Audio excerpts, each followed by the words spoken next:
అధికారంలో ఉన్నంత వరకు తెలుగుదేశం వాళ్ళు హింసించాడు. తెలుగుదేశం పార్టీ అధికారంలోకి వచ్చినా మళ్ళీ తెలుగుదేశం వాళ్ళు హింసిస్తున్నాడు. పిచ్చిలుగా ఆయనే టోకన్లు జారీ చేస్తున్నాడు. ఇసుకలో పాపాగ్నిలో ఎవరు ఇసుక తోలుకోవాలని ట్రాక్టర్లు ఇసుక నెంబర్లు ఆయన ఇస్తా అంట. అంటే తెలుగుదేశం పార్టీ పరిపాలన చేస్తుంటే వైఎస్ఆర్ పరిపాలన చేస్తుందో చాందాస గారికి నాకు అర్థం కావడంలే. అదేవిధంగా సింహాద్రిపురం ఎస్ఐ గారు ఎంత దారుణంగా ప్రవర్తించాడంటే సైకో పోవాలి, సైకిల్ రావాలనేది మా పార్టీ పాట. ఈ రాష్ట్రంలో ప్రతి ఒక్క ప్రాంతంలో, ప్రతి ఒక్క వాడలో, ప్రతి ఒక్క గ్రామంలో, ప్రతి ఒక్క పట్టణంలో పాట పెట్టాం. సింహాద్రిపురం మండలంలో మొన్న జరిగిన ఎన్నికల్లో 175 నియోజకవర్గాల్లో అన్ని ప్రాంతాల్లో సైకో పోవాలి, సైకిల్ రావాలని పాట పెడితే ఈ అనిల్ అనేవాడు ఆ పాట పెట్టనీలే. పెడితే ప్రచారంగానే చేయనని చెప్పి వాహనాలను అడ్డుకొని ఉండేవాడు. ఎన్నికల రోజున నాది సింహాద్రిపురం మండలం కాంబోలో నేను ఓటర్ను. నేను ఓటు వేయాలని చెప్పి పొద్దున్నే పోయినా. 6 గంటలకు పోయి మా వాళ్ళందరితో మాట్లాడి ఏజెంట్లను నియమించేసి నేను మళ్ళీ నాకు పార్టీ బాధ్యతలు పెట్టింది. నువ్వు మీ గ్రామంలో ఓటేసి నువ్వు నేరుగా కడప జిల్లా కేంద్రంలో కూర్చొని జిల్లాలో జరిగేది ఇతర ప్రాంతాల్లో జరిగే ఎన్నికల సరళిని పరీక్షిస్తూ ఎక్కడెక్కడ సమస్యలు ఉన్న సంబంధిత అధికారులతో మాట్లాడడము, లేకపోతే పార్టీ దృష్టికి తీసుకొని రావడం అనే ఒక బాధ్యత నా మీద పెట్టింది. కాబట్టి నేను పొద్దున్న 6 గంటలకు పోతే నన్ను 6 గంటలకు ఓటు వేయకుండా నన్ను బయటకు పోమంటాడు. ఇతను నువ్వు ఉండకూడదంటా నన్ను. అంటే చట్టము అంత ఇంత ఇంగిత జ్ఞానం ఉందని నన్నే చేస్తే మళ్ళీ గ్రామంలోకి పోతాడు.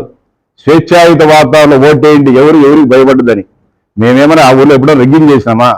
స్వేచ్ఛాయుత వాతావరణంలోనే అన్ని ఎన్నికలు జరిగినాయి మా ఊళ్ళో. ఏ ఎన్నికలు జరిగినా 1923 నుంచి 2024 వరకు జరిగిన ఎన్నికల్లో తెలుగుదేశం పార్టీకి ఖచ్చితంగా మెజారిటీ వచ్చే గ్రామం కడప జిల్లాలో కాదు, ఆంధ్రప్రదేశ్ అని మా గ్రామం. మా గ్రామంలోకి వచ్చి ఒక ఎమ్మెల్సీని పట్టుకొని నువ్వు నన్ను పోతావా లేదా అని చెప్పి నన్నే దౌర్జన్యంగా అవమానకరంగా మాట్లాడి మా కుటుంబ సభ్యులతో అవమానంగా మాట్లాడినాడు. మళ్ళీ ఇప్పుడు నేను హార్డ్కోర్, నేను చిత్తూరు జిల్లాకు చెందిన వాడిని, నాకు ఇట్లా గుండె వెళ్తే చంద్రబాబు నాయుడు గారు కనపడతారు, లోకేష్ బాబు గారు కనపడతారని చెప్పి మళ్ళీ కడప జిల్లాలోనే పోస్టింగ్లు ఇవ్వనని చెప్పి తిరుగుతున్నాడు. ఇట్లాంటి అధికారులందరినీ కూడా గమనిస్తా ఉన్నాం.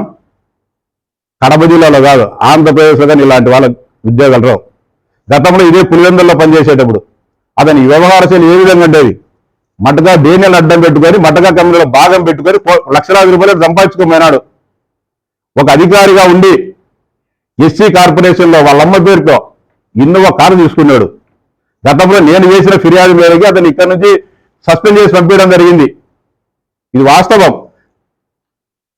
ఇట్లా తెలుగుదేశం పార్టీ కార్యకర్తలకు, నాయకులకు వ్యతిరేకంగా పనిచేస్తూ మా మీద బాగా వ్యతిరేకంగా పనిచేసినా తప్పు లేదు. ఒక రాజకీయ పార్టీగా ప్రజలకు వ్యతిరేకంగా మీరు పనిచేసింది. ప్రజా కంటకులుగా ఎవడైనా కడుపులేక అన్నం కూడు తినేవాడు ఎవడైనా మటకాలను, దూదాలు ప్రోత్సహిస్తారు. ఒక అధికారిగా ఉండి మటకాలను, దూదాలను ప్రోత్సహించు. వాళ్ళు పెట్టే బిర్యానీలు, వాళ్ళు తాగే మందు, వాళ్ళు ఇచ్చే కార్లు, వాళ్ళు కట్టే బాడిగలు, వాళ్ళు ఇచ్చే లంచాలు తీసుకొని మీ పులివెందుల నియోజకవర్గంలో ప్రజలకు వ్యతిరేకంగా పనిచేశారు. మళ్ళీ ఇప్పుడు కడప జిల్లాలో పోస్టింగ్ కావాలని చెప్పి తిరుగుతున్నాడు. ఇలాంటి వాళ్ళందరినీ కూడా గమనిస్తా ఉన్నాం. ఎవరైతే ప్రజలకు మేలు చేస్తారో, గతంలో తెలుగుదేశం పార్టీలో పనిచేసిన వైఎస్ఆర్ అధికారులుగా పనిచేసింటారు సమర్థవంతంగా అటు ఇటు. ఇప్పుడు పనిచేసిన వాళ్ళు మేమేమి కొత్తగా ఇప్పుడు ఎస్ఐలో లేకపోతే ఎస్పీలో లేకపోతే ఐఏఎస్ అధికారులు కొత్తగా రిక్రూట్ చేసి ఇదేం అవుట్ సోర్సింగ్ ఉద్యోగాలు కాదు. అందరినీ కూడా ఎవరైతే ప్రజలకు బాగా చేశారో వాళ్ళందరినీ కూడా మళ్ళీ ఎవరు కూడా ఇబ్బంది కలగకుండా ప్రజలకు సేవ చేయమని చెప్పి చెప్తా ఉన్నాం. ఎవరైతే ఒక 5%, 6% ఉంటారు ప్రజా కంటకులుగా ప్రజలను భక్షించి, ప్రజలను హింసించి, తెలుగుదేశం పార్టీ నాయకులను, కార్యకర్తలను హింసించిన వాళ్ళని మాత్రం ఎక్కడున్నా కూడా వదిలిపెట్టాం, విచారణ చేయిస్తాం. అంతేకాకుండా ముఖ్యంగా కడప జిల్లాలో ఎక్కడా లేని విధంగా తుపాకుల లైసెన్సులు ఇవ్వడం జరిగింది.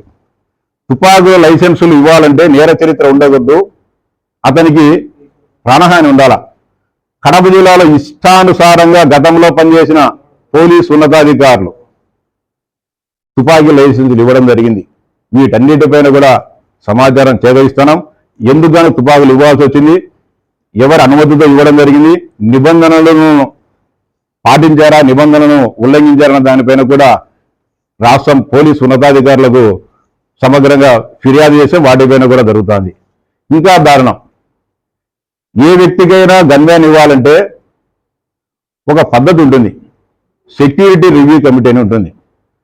గతంలో మేము సెక్యూరిటీ రివ్యూ కమిటీ కానీ రాష్ట్ర పోలీసు ఉన్నతాధికారులకు మాకు రక్షణ కల్పించమని అప్పీల్ చేసుకున్నప్పుడు 2006 సంవత్సరంలో ఉన్నప్పుడు మాకు ఆ రోజు ఉండే మా పరిస్థితుల గురించి మాకు రక్షణ కల్పితే మాకు ఇవ్వలే.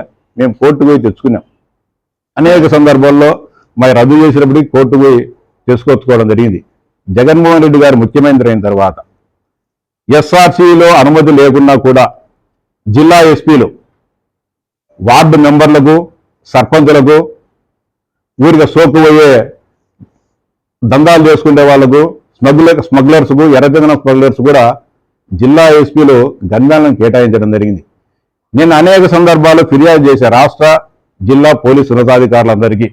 ఎస్ఆర్సీలో లేని వారందరికీ అనేక మందికి మీరు గన్మ్యాన్లు కేటాయించడం జరిగింది. మాకు అర్హత ఉన్న గన్మ్యాన్లను కేటాయించమని కోరితే ఎందుకని కేటాయించడం లేదని చెప్తే దానికి కూడా ఎలాంటి సమాధానం లేదు.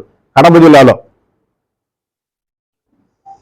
మా పార్టీ నాయకుడు ఇమ్మగుండ్ల ప్రభాకర్ రెడ్డి గారు జెడ్పీటీసీగా పనిచేయడం జరిగింది. మాజీ జెడ్పీటీసీ, మాజీ ప్రజానిధి. ఆయనపైన అనేక సందర్భాల్లో హత్యా ప్రయత్నాలు జరిగాయి. 2019 సంవత్సరం వరకు ఆయన ఉచితంగానే గన్మ్యాన్ కేటాయించడం జరిగింది. గవర్నమెంట్ మారిన తర్వాత ప్రభాకర్ రెడ్డి గారు పేమెంట్ గన్మ్యాన్ ఇవ్వడం జరిగింది.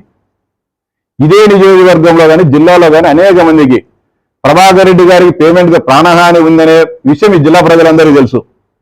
అతని పేమెంట్ గన్మ్యాన్ ఇవ్వడమేమి వైఎస్ఆర్సీపీ నాయకులకు, కార్యకర్తలకు, ఊరు పేలిన వారికి కూడా గన్మ్యాన్లను కేటాయించారు. ఎస్ఆర్సీ అనుమతి లేకపోకుండా